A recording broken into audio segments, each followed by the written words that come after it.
അതിനു മുമ്പ് പുള്ളിക്കാരനാണ് സംഭവം നടന്നെന്ന് വിളിച്ചറിയിക്കുന്നത്, അതുകൊണ്ട് അറിയിക്കുന്നത് വാച്ചന്മാരെയാണ്. ഇങ്ങനെ ഇൻസിഡന്റ് സ്വന്തം ഭാര്യക്കാണെന്നുള്ളത് പോലെ അറിയാനാണ്. പുള്ളി അറിയില്ല, ആരാണെന്നുള്ളതൊന്നും അറിയില്ല. രാവിലെ ഇറക്കിയിട്ട് രാവിലെ ഇവിടുന്ന് ഇറക്കി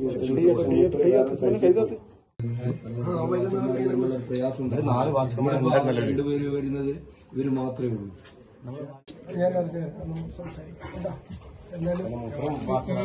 ചടങ്ങുകളൊക്കെ കഴിഞ്ഞ് ജോയിൻ ചെയ്യും. അത് കഴിഞ്ഞ് നമുക്ക് സംസാരിച്ച് എല്ലാവരോടും സംസാരിച്ചിട്ട് നമുക്ക് എന്തെങ്കിലും